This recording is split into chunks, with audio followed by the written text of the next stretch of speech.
Hoy en día, más de 1.000 millones de personas viven y mueren en la pobreza extrema. Esas personas tienen lo que es $1 al día.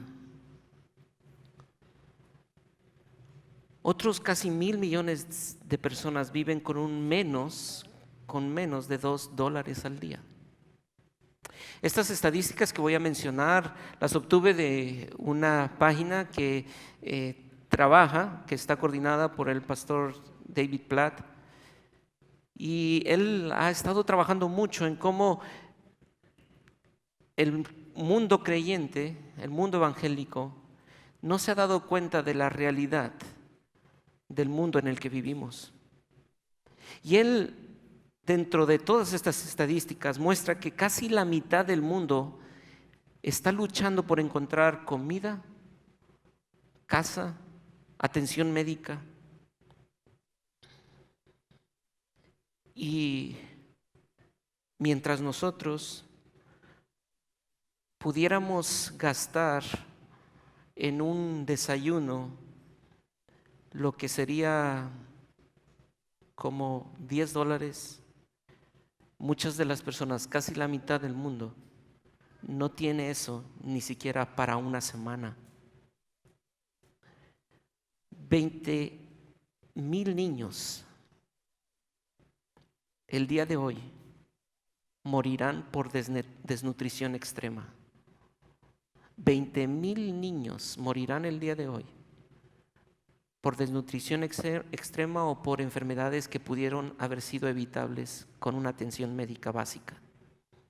Por ejemplo, en el país de Somalia, 750,000 personas están al borde de la desnutrición extrema en este momento.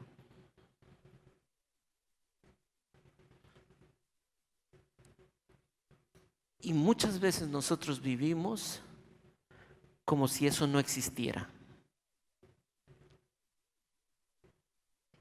Y la profunda necesidad de estas personas no solamente es la necesidad básica. La gran mayoría de esas personas están muriendo sin Cristo. Realmente, cuando tú ves esto, realmente tú te das cuenta que Dios nos ha dado mucho. Estas estadísticas no son ficticias, son reales. Y cuando tú ves esta realidad y vemos nuestra condición, entonces decimos, Dios nos ha dado mucho. Mucho. Pero ¿qué hacemos con todas esas bendiciones que Dios nos ha dado en abundancia? La realidad es que en esta misma página, David Platt hace una investigación de cómo los cristianos respondemos ante esa realidad. No solamente por la necesidad física, porque no nos importa solamente la necesidad física, sino principalmente la necesidad espiritual. Pero ¿qué hacemos nosotros los cristianos ante esa necesidad espiritual y física?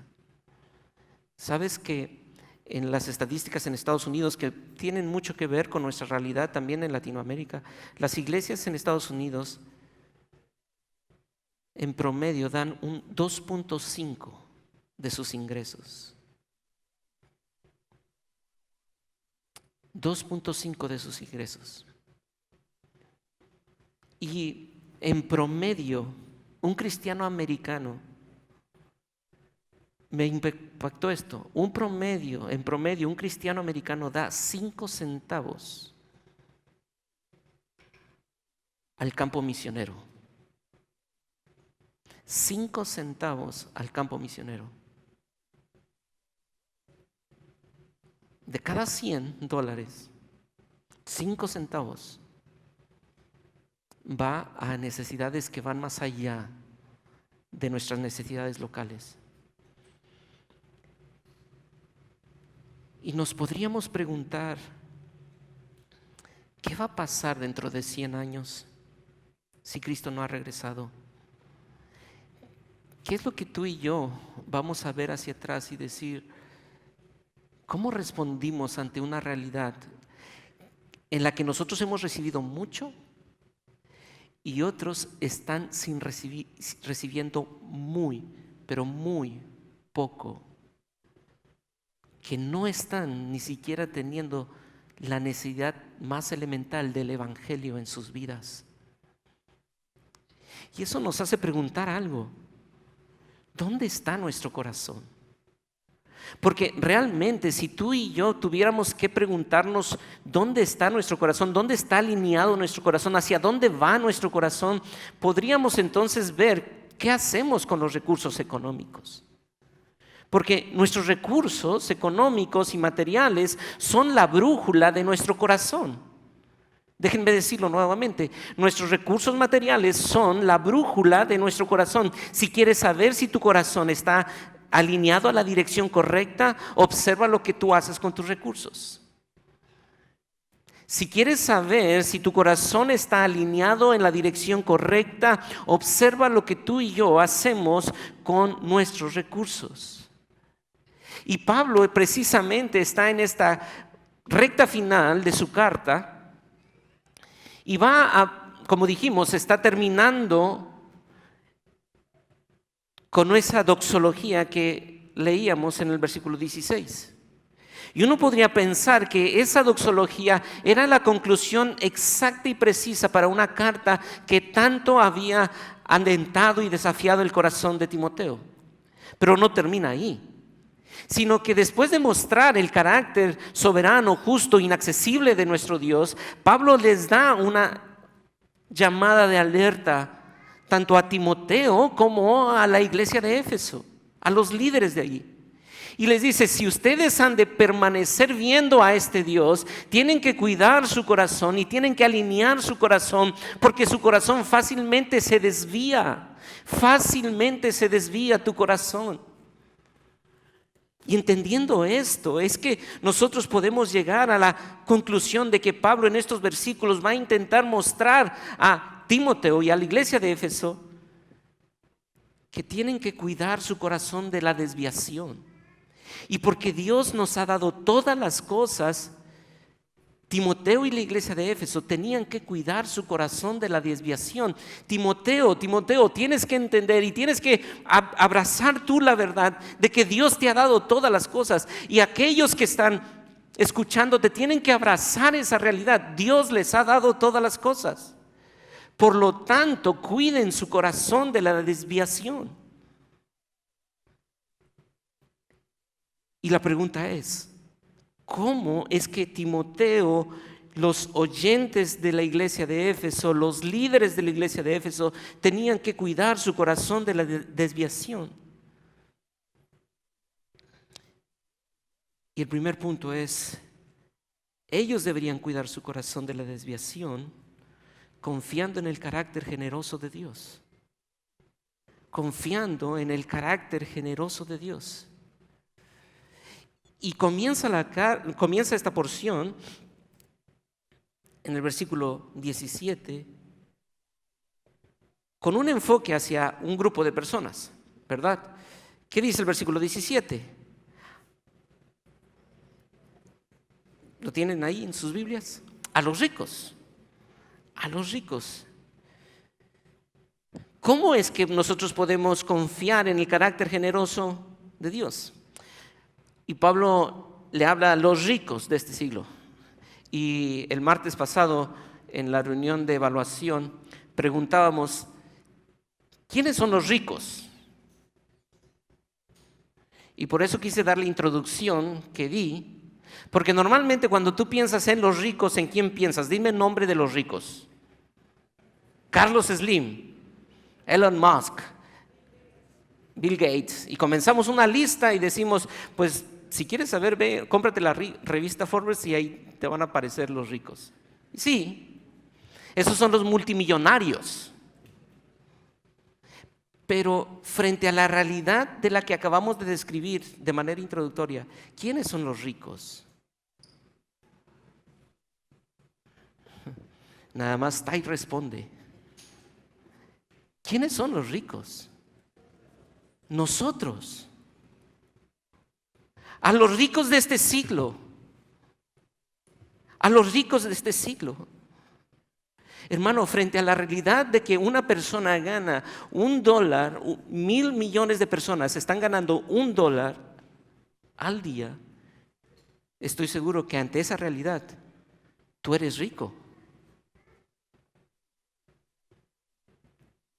Y aunque muchas veces nos sentimos poco aludidos frente a esta porción, yo quiero animarte a que tú no te brinques y digas, bueno, esto seguramente debería ser una predicación para aquellos que tienen muchos recursos. No, todos aquí hemos recibido mucho, a comparación de una realidad que vivimos. Así que a los ricos, y donde tú y yo estamos incluidos, les manda a no ser altivos.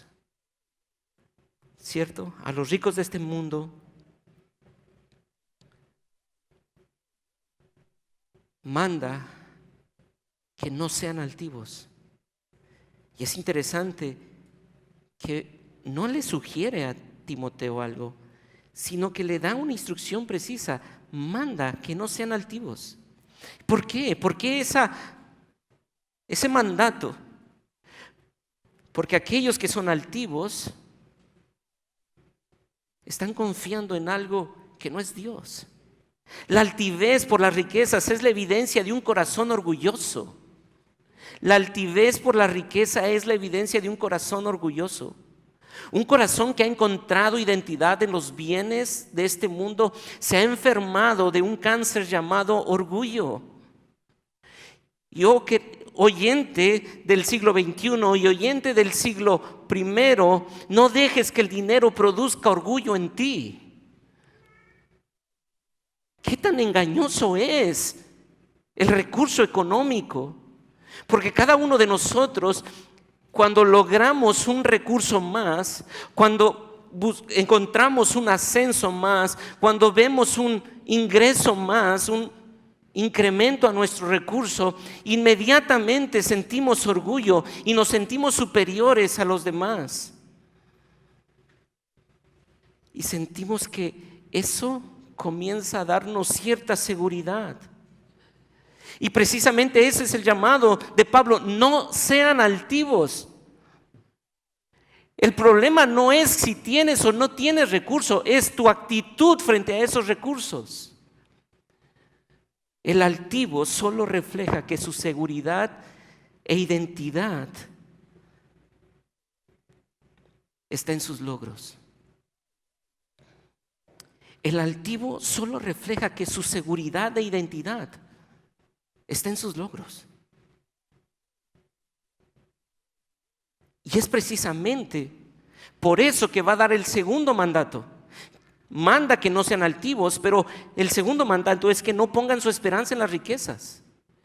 Porque aquel que está poniendo su confianza y su seguridad y comienza a sentirse orgulloso por lo que tiene, es porque siente que él lo ha logrado.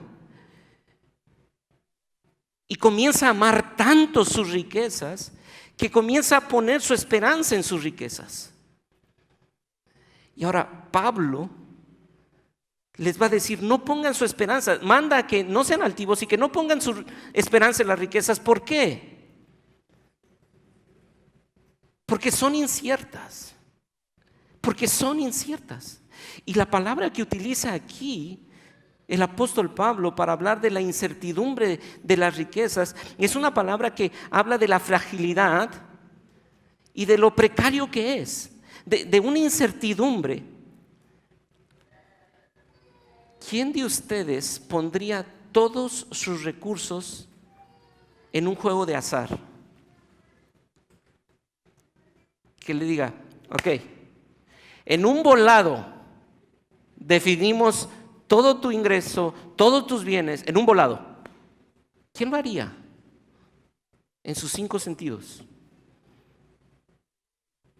Y Pablo le dice eso a Timoteo: manda a estos ricos que no sean altivos, que no pongan su esperanza en las riquezas, porque eso es incierto. Es como un volado. Si tú estás confiando en las riquezas, estás poniendo tu confianza en algo que es tan incierto como un volado. Y alguien podría decir: Bueno, pues tengo el 50% de probabilidades. Pero es tan incierto que aún la suerte está en las manos de un Dios soberano y providente. Así que el azar ni siquiera es digno de confianza. No pongas tu esperanza en lo que es incierto y tan frágil. Porque, como lo dijo en los versículos anteriores, en el versículo 7, ¿recuerdas? ¿Puedes acompañarme al versículo 7 de este capítulo 6? ¿Por qué? Porque nada hemos traído a este mundo y sin duda nada podremos sacar. Es tan incierto, es tan frágil, que hay una realidad. Esa incertidumbre te hace ver que ni siquiera te vas a llevar el 50%, te vas a llevar nada, nada.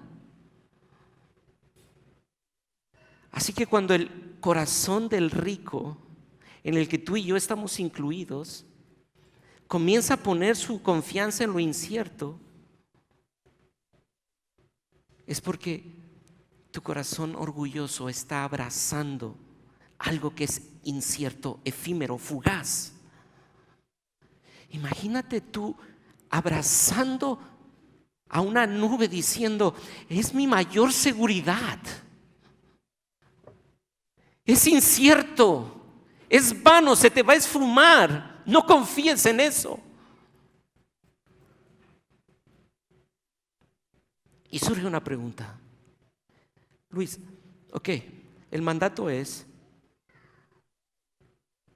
no sean altivos, no pongan su esperanza en las riquezas porque son inciertas. Pero ¿cómo puedo saber que mi confianza está en los dones o en los bienes materiales? Pues cuando nuestro gozo y plenitud depende de esas cosas. Porque dijimos, no es que sea malo tener el recurso. Pablo aquí no está diciendo es un pecado tener el recurso. Está diciendo no sean altivos por los recursos y no pongan su esperanza en esos recursos. Pero ¿cómo sé que no estoy confiando y no estoy teniendo una actitud altiva frente a los recursos que Él me ha dado? Pues cuando mi gozo y mi plenitud no dependen de lo que tengo. Cuando nuestra confianza está en los dones, cuando se quita un don o cuando se ve en peligro el don, entonces nuestro gozo comienza a quebrarse. Y un ejemplo de eso es el joven rico. Recordarás tú esto en Marcos capítulo 10, versículo 17 al 22.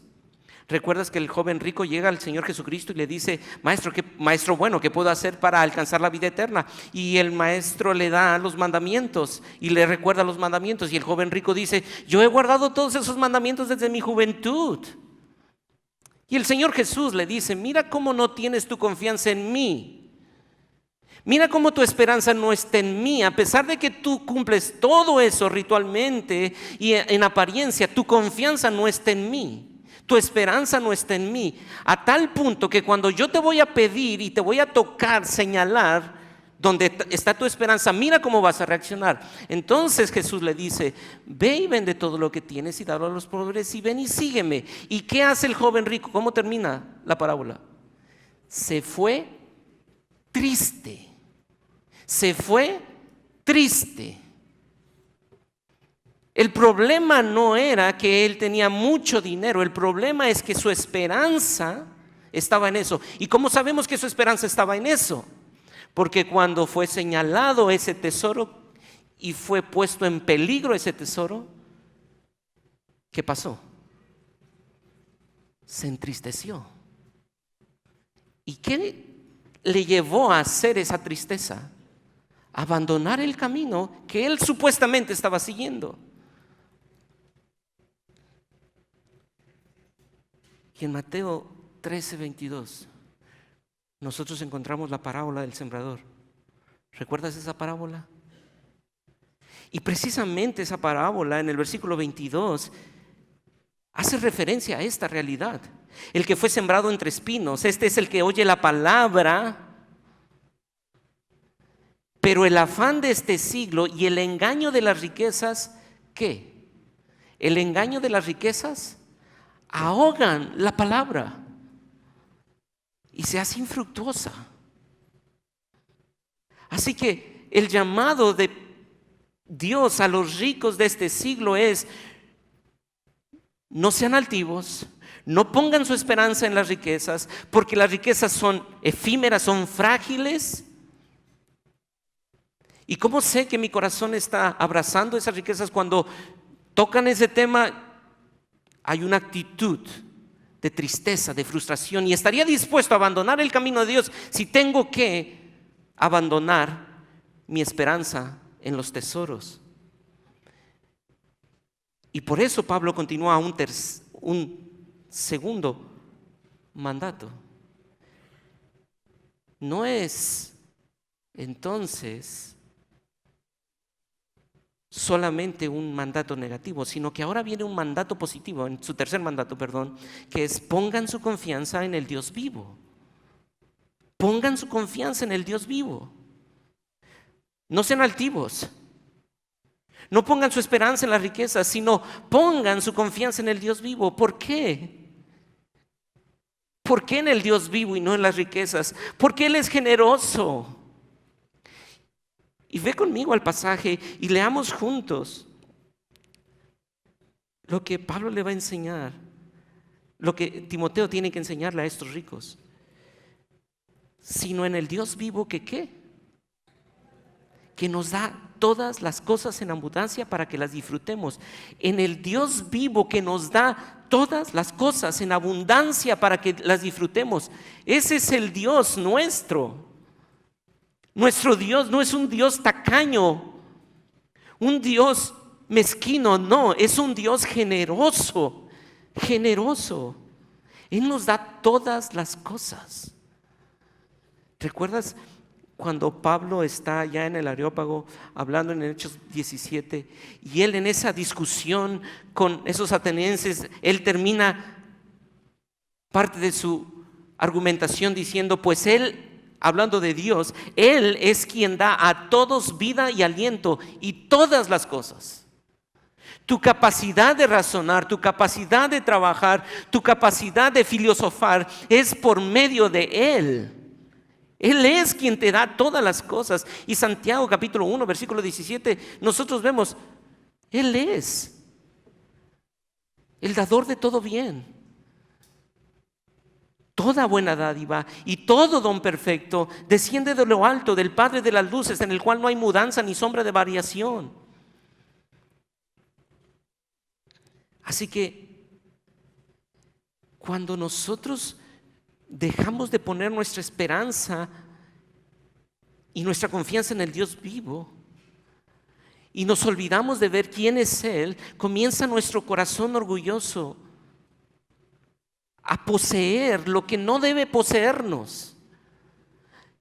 Y nosotros tomamos posesión de los bienes que Él nos ha dado cuando deberíamos poseer al dador del don y no a sus dones. El orgullo se arraiga en un corazón que espera en algo que no es Dios. El orgullo se arraiga en un corazón que espera en algo que no es Dios. Cuando tu confianza está en tu riqueza, has dejado de ver quién eres y quién es Dios.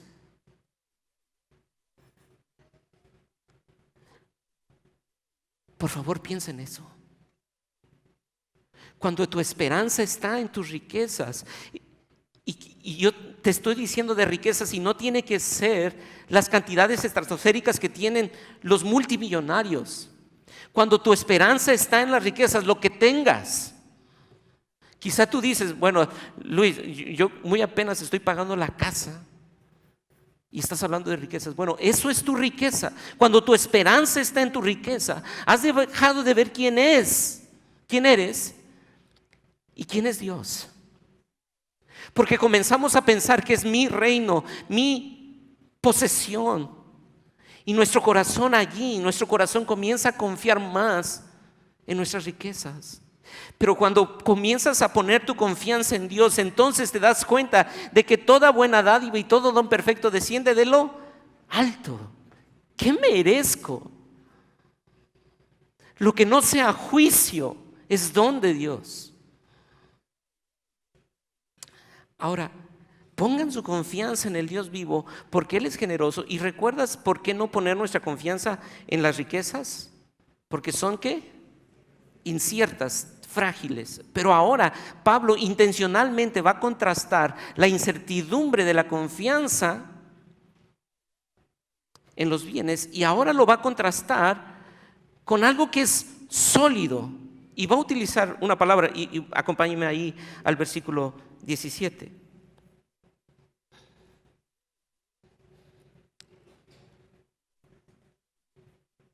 Perdón, versículo 18, que hagan bien, que sean ricos en buenas obras, dadivosos, generosos, atesorando para sí, ¿qué? Buen fundamento para lo porvenir, que echen mano de la vida eterna. Si tú pones tu confianza en las riquezas, estás poniendo tu confianza en algo que es tan frágil, tan efímero, tan fugaz. Si pones tu confianza en el Dios vivo, estás poniendo tu confianza en un Dios que vale la pena poner su confianza en Él, porque es generoso, pero además es un buen fundamento. Es un buen fundamento. ¿Y a qué se refiere con un fundamento? A algo sólido, algo que no es inestable, que permanece seguro. Así que suficientes argumentos nos está dando para darnos cuenta que es Dios digno de confianza. La generosidad de Dios es digna de confianza. Sí. Y alguien pudiera decir, Luis, yo entiendo eso, pero si tú conocieras mi realidad, ahora mismo estoy pasando por una crisis económica y no es irreal, es una realidad. Y quizá tú piensas, ¿dónde está la generosidad abundante de Dios que nos da todas las cosas en abundancia para que la disfrutemos? No estoy disfrutando nada de eso. Tengo una carga tan pesada con pendientes de pagos y algunas deudas. Pero yo te quiero pedir que no solamente veas la generosidad de Dios en términos materiales, sino que veas la generosidad de Dios evidenciada en la obra de Cristo, que es evidencia fidedigna y un fundamento sólido para saber que Dios es generoso. Sí, Dios es generoso. Y mire cómo Pablo lo dice a Tito en el capítulo 3, versículo 4. Pero cuando se manifestó la bondad de Dios nuestro Salvador y su amor para con los hombres, nos salvó no por obras de justicia que nosotros hubiésemos hecho, sino por su misericordia, por el lavamiento de la regeneración y por la renovación del Espíritu Santo, el cual, nota el versículo 6, el cual derramó en nosotros abundantemente por Jesucristo nuestro Salvador. Las riquezas inagotables de Dios no solamente tienen que ver con un bien material, sino en la obra de Cristo. Es el mayor bien. Es el mayor bien. Porque ahora por la obra de Cristo quizá estás pasando sí por esa crisis financiera, pero hay una justicia por gracia de Dios que nada ni nadie te lo puede quitar. ¿Y sabes por qué? Porque Él es abundante en su generosidad, el cual no escatimó ni a su propio Hijo, sino que lo entregó por nosotros. Y el Hijo, siendo Dios, no estimó el ser igual a Dios como cosa que aferrarse. No escatimaron ni el Padre ni el Hijo, no se reservaron nada, sino que entregaron todo, absolutamente todo. Y eso no tiene que ver con bienes materiales, sino con sus propias vidas. Hermano, ninguna empresa arriesgaría su vida por ti.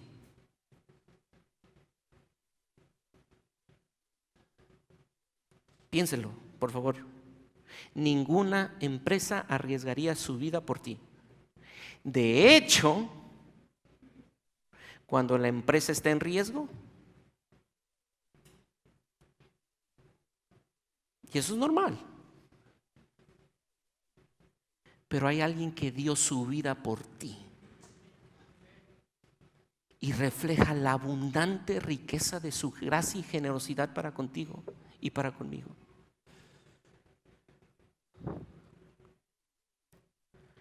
Los que aman la riqueza te ven como un producto a vender.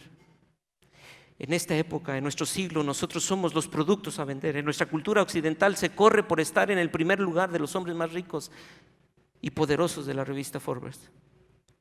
Lo que ellos tienen en mente es ensanchar sus arcas a costa de lo que sea.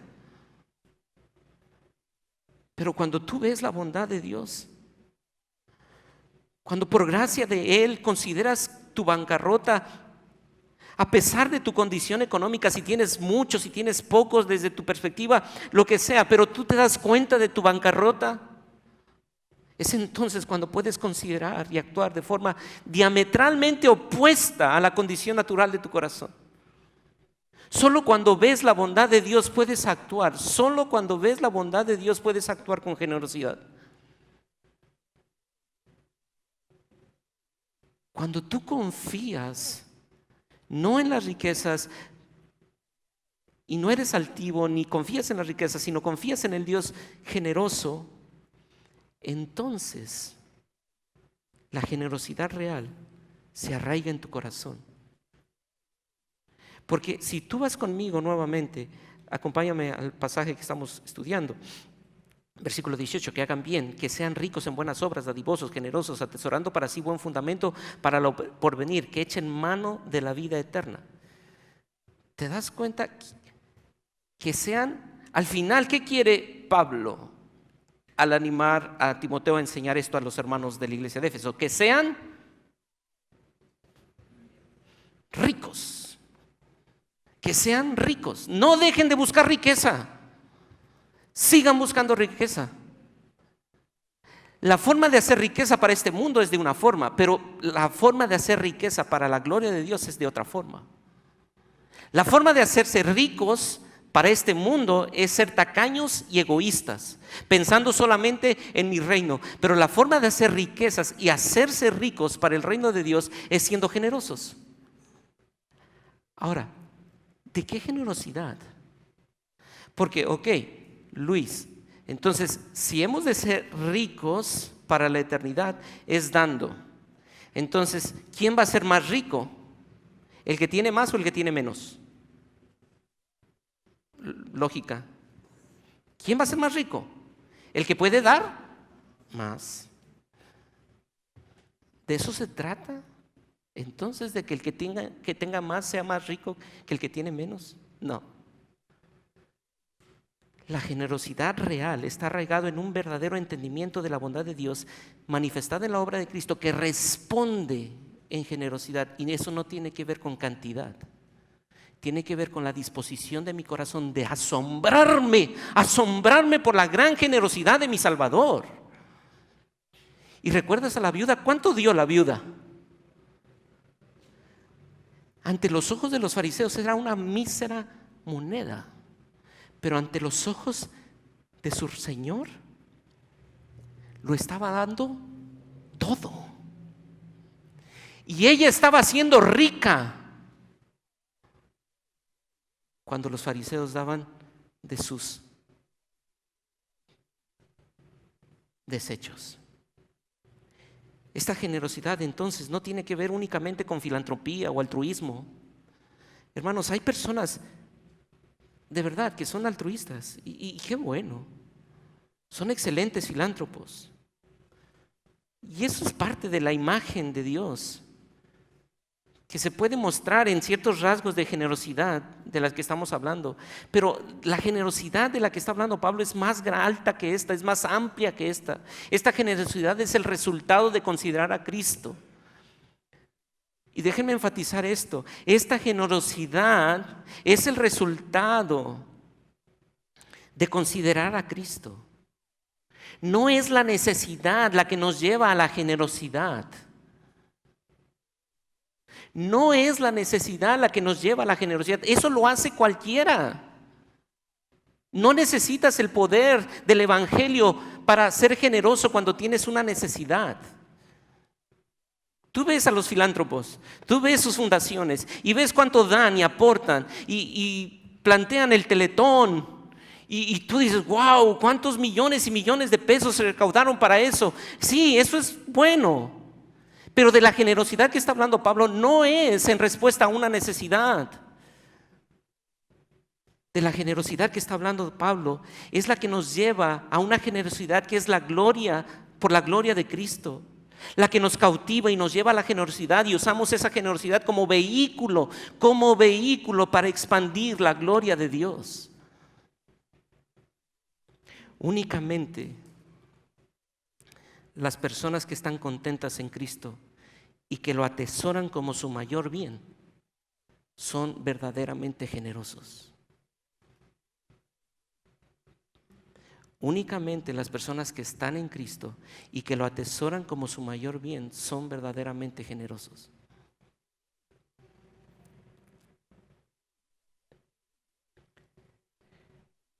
Ahora, déjenme aplicar esto antes de llegar al segundo punto. Alguien pudiera pensar, entonces, ¿es malo el ahorro? Es decir, ¿tengo que vender todo y darlo a los pobres? La respuesta es no. Ese no es el espíritu de la instrucción que Pablo le está dando a los hermanos de Éfeso. El espíritu de la instrucción es que no confíes en tus ahorros. No confíes en tu empresa. Y la forma que lo haces, si tú no confías en eso, la forma en que lo haces es siendo generoso para la gloria de Dios. Espero me esté explicando con esto.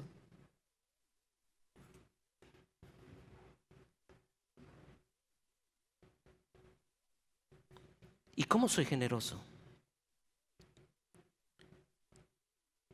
Haz un presupuesto.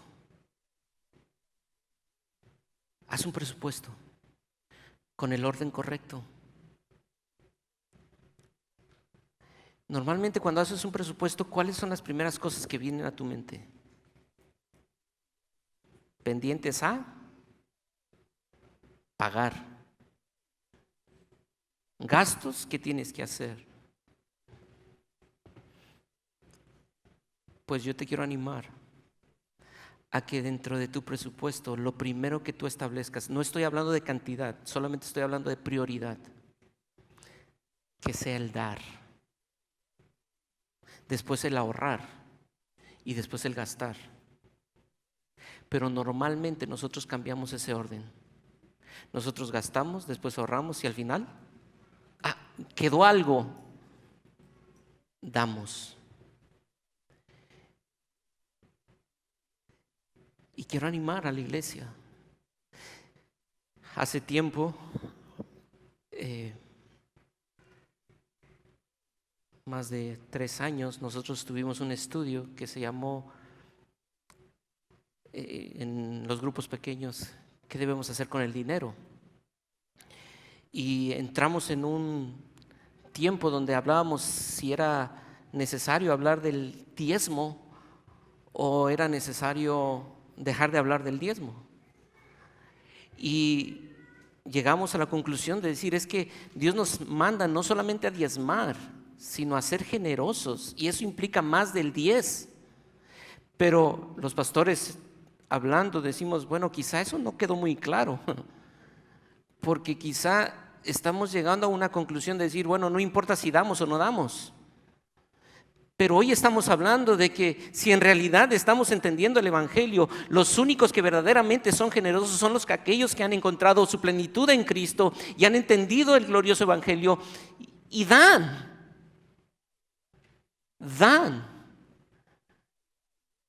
Hermanos, queremos animar a la iglesia. Ustedes ven los reportes ahí en su boletín. Y últimamente nos gozamos con que la iglesia ha crecido de una manera muy significativa. Y hemos pasado de ser una iglesia de 180 a ser una iglesia de casi 400 miembros. Y gloria a Dios por eso. Pero ¿sabe que los ingresos siguen siendo los mismos? y nos preguntamos, algo está pasando.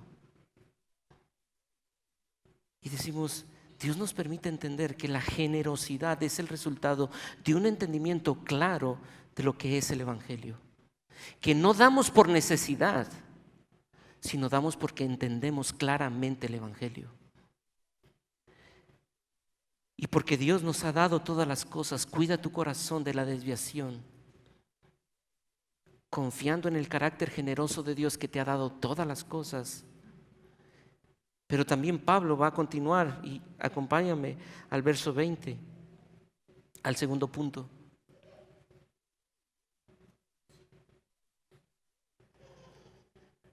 Versículo 20.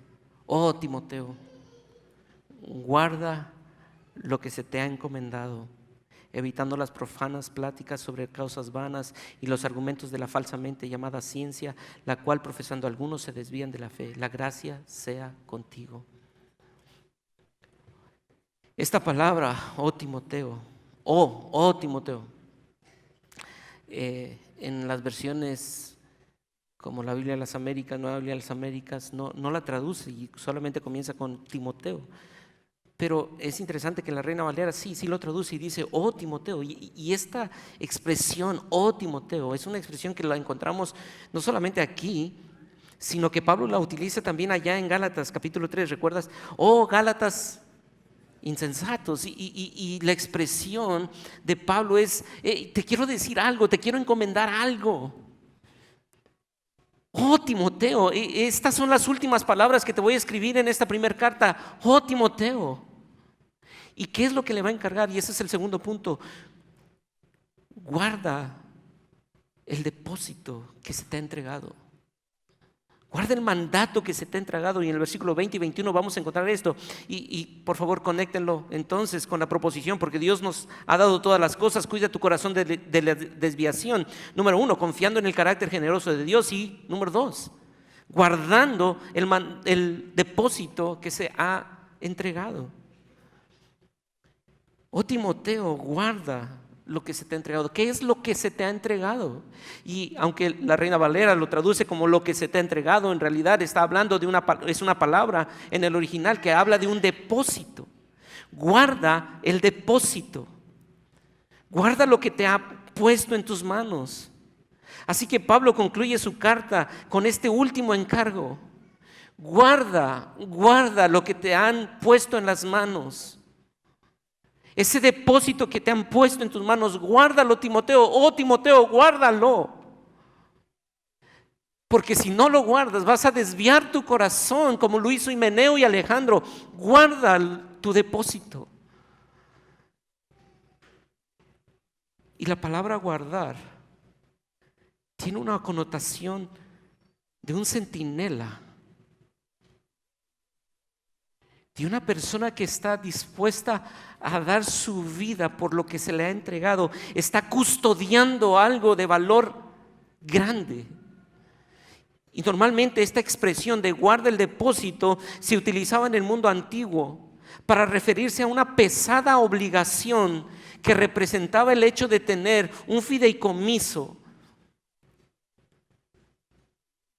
con una posesión preciada de otra persona. Hay cosas que valen mucho, pero hay personas que valen más. Cuando un padre te entrega a su hijo, mira hermano, tú puedes perderle su carro, puede chocar su carro y bueno, te lo va a perdonar. Pero cuando te entrega a su hijo o su hija y tú no cuidas eso, tú te estás metiendo en un gran problema. Y sabes, la confianza, cuando tú lastimas a alguien así, y sabes, Pablo está diciendo, Timoteo, tú tienes algo que se te ha encomendado y no es algo material, es el mensaje glorioso del Evangelio del Señor Jesucristo. Guárdalo. Oh Timoteo, guárdalo. Tienes el Evangelio de Cristo, guárdalo. Sé fiel, pelea la buena batalla, enfrenta a quien tengas que enfrentar y dile a Himeneo y Alejandro lo que tengas que decirle. Guarda ese depósito. No doblegues tu corazón ante las anchas de Himeneo y Alejandro. Guárdalo. Y por eso nosotros encontramos lo que en la segunda parte del versículo 20 le dice. Mira, el mandato. ¿Puedes acompañarme en el versículo? Segunda parte del versículo 20. Evitando las profanas pláticas sobre cosas vanas y los argumentos de la falsamente llamada ciencia. ¿Cómo has de guardar ese depósito, Timoteo? Evitando las palabrerías vacías y profanas. Pablo quiere mostrarle a Timoteo que el objetivo de su amonestación es que sea diligente en impartir esa sólida enseñanza, porque le ha sido entregado ese depósito. Y eso no podrá lograrlo Timoteo si comienza a escuchar el susurro de la filosofía argumentativa, retórica, filosófica de los griegos. Y cuando comienza la argumentación más por la filosofía teológica que por lo que la palabra de Dios dice, ten cuidado, Timoteo. Porque muchos comenzaron, y de hecho, muchos comenzaron así y terminaron mal. ¿Y recuerdas cómo lo dice en el capítulo 4, versículo 1 y 2? Acompáñame ahí al 4, 1 y 2.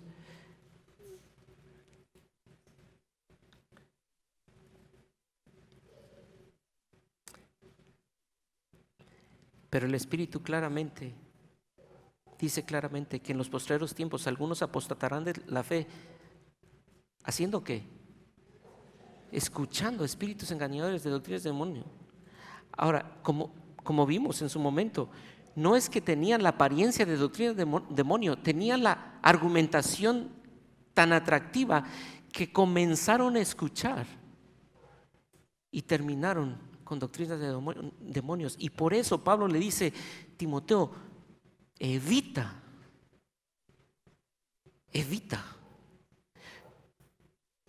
Tú tienes ya un depósito, guárdalo. Y la forma de guardar es huye de esa filosofía retórica que te parece ser tan atractiva. Y cabe mencionar, la falsamente llamada ciencia no quiere decir que la ciencia sea mala, sino la falsamente llamada ciencia. Porque la ciencia apunta hacia un creador. No es malo ser científico. Lo malo es creer que tú eres quien puede determinar las verdades absolutas. Pero todo científico genuino se da cuenta de que la ciencia apunta hacia una creación inteligente. Y por eso quisiera citar aquí a Andrés Kostenberger, que dice lo siguiente: no convirtáis la iglesia en un campo de batalla de discusiones y debates teológicos. El cristianismo no es algo para discutir, sino para vivir.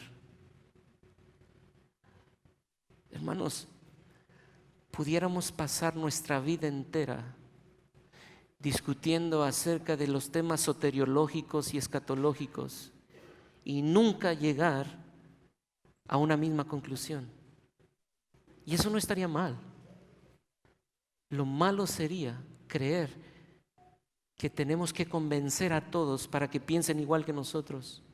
Y todos los que no piensen igual que nosotros comenzar a etiquetarlos como herejes. Dios nos libre, porque la historia de la iglesia no se trata de un cristianismo para discutir, se trata de un cristianismo para vivir.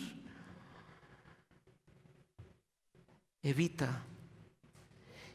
Porque el día que estés más interesado en escuchar la novedad de la filosofía y dejes de escuchar la verdad preservada de Dios, estarás desviándote de la fe. Pero quisiera concluir llevándote al versículo 21. Y mira cómo termina el versículo 21. Ten cuidado versículo 21. La cual profesando algunos se desviaron de la fe, pero termina diciendo: la gracia sea contigo. Amén. Y aunque la Reina Valera lo hace en singular, los manuscritos más antiguos hablan de plural: la gracia sea con ustedes. Esa gracia es la que nos permite vivir lo que Pablo le ha dicho a Timoteo y le ha dicho a esta iglesia. Sí, hermanos, nosotros no podemos vivir bajo ese estándar. Ese estándar de lo que nosotros encontramos de liderazgo, ese estándar que nosotros encontramos para la iglesia, los miembros de la iglesia, ese estándar que nosotros encontramos aquí en esta recta final, ese estándar que nosotros encontramos para los ricos de este siglo, ese estándar es imposible de vivir a menos que la gracia de Dios esté con nosotros. Sí, luchamos, sí, es cierto, tenemos que levantarnos a luchar contra nuestra vieja naturaleza, pero llenos de la gracia de Dios. Y esto es tranquilizador, saber que nunca estamos solos en la guerra, sino que la gracia de Dios nos acompañará en medio de esta guerra y esta batalla. Y por eso Pablo les dice: la gracia sea con ustedes. No solamente contigo, Timoteo, sino con la iglesia que está escuchando esta carta. La gracia sea con ustedes. Y hoy quiero decirte que si has puesto tu confianza en Cristo como Salvador y Señor, esa batalla ya ha sido ganada. Estoy seguro que hay días donde tú sientes que la batalla la vas a perder, donde no sientes que hay energía para seguir luchando, donde ves la condición de tu corazón y te das cuenta que es más difícil de lo que te imaginabas vivir en esa vida de piedad. Pero la gracia está contigo. Y la gracia que te salvó es la misma gracia que te sostendrá. Y es esa misma gracia que te llevará a esa redención final. Nunca ha sido por tu mérito, siempre ha sido por gracia. Por gracia. Nuestro triunfo final en esta batalla está asegurado porque Cristo mismo ha conquistado el pecado y la muerte. El segundo versículo del himno de Lutero: una fortaleza poderosa, sirve como conclusión de esta carta. Y dice así: si confiáramos en nuestras propias fuerzas, nuestro esfuerzo se perdería. Si estuviéramos de nuestro lado el hombre correcto, si no estuviera de nuestro lado el hombre correcto, el hombre elegido por Dios, ¿quién pudiera llegar a ese nuevo cielo y esa nueva tierra? Pero Cristo Jesús es Él, el Señor Sabaoth, su nombre por los siglos de los siglos. Él mismo, Él ha ganado la batalla por gracia y para tu edificación. Y porque Dios nos ha dado todas las cosas, cuidemos nuestro corazón de la desviación, confiando en su carácter generoso y guardando el depósito de su palabra, sabiendo que su gracia nos sostendrá hasta el día de la redención final. No es por ti, es por gracia que serás preservado hasta el día de la redención. Y hoy, iglesia, amada iglesia, demostremos que confiamos en el carácter generoso de Dios y guardemos el depósito que Él nos ha dado para la gloria de su nombre, la edificación de su iglesia y el establecimiento de ese nuevo reino en ese nuevo cielo y esa nueva tierra. Señor, hoy entendiendo que esta carta fue escrita no solamente para nuestro amado hermano Timoteo, no solamente para esa iglesia primitiva de Éfeso, fue escrita y ha sido preservada para nosotros por la obra de nuestro Señor Jesucristo. Y hoy que entendemos que nuestra esperanza no puede estar más en otra cosa más que en ti, queremos decirte: ayúdanos a vivir confiando en ti genuinamente. Y la evidencia de eso se mostrará en nuestra vida generosa. Pero también sabemos que tú nos has dado un depósito. Y hay hombres y mujeres aquí que tú los has puesto en esta iglesia para hacer luz y han sido fieles en guardar ese depósito. Pedimos que tú les mantengas firmes, pero también sabemos que hay otros hombres que tú estás levantando para ser heraldos de tu verdad. Pido que tú les ayudes a guardar ese depósito y ayúdanos como iglesia a poder ver a esos hombres que tú has llamado, a fortalecer su liderazgo, a afirmar su liderazgo, a enviarles para la expansión de tu reino. Y no solamente con nuestras oraciones, sino con nuestra vida, con nuestra generosidad, por ver tu gracia en nosotros. Y hoy pedimos, Señor, que a cada uno de nosotros nos ayudes a cuidar de nuestro corazón, confiando en el Dios generoso, porque te lo pedimos en Cristo Jesús. Y así como estás, yo quisiera animarte. Si tú estás aquí y no has confiado en la bondad generosa de tu Dios, del Dios verdadero, quiero pedirte que veas a Cristo como la expresión máxima de la generosidad del Dios eterno. Cree en Él. Quizá tu circunstancia económica sea un instrumento que Él está usando para atraerte a Él y hacerte ver que tu mayor necesidad no es la económica, sino es recibir el mayor regalo de este lado de la eternidad, que va a perdurar para la eternidad. Hoy Él te invita a que creas en Él y recibas el regalo de la salvación. Cree en Él, porque aun cuando estés muerto, podrás vivir eternamente. Cree en Él. Pero iglesia, hoy les animamos y les exhortamos a confiar en la generosidad de nuestro Dios y a guardar el depósito hasta que Él venga.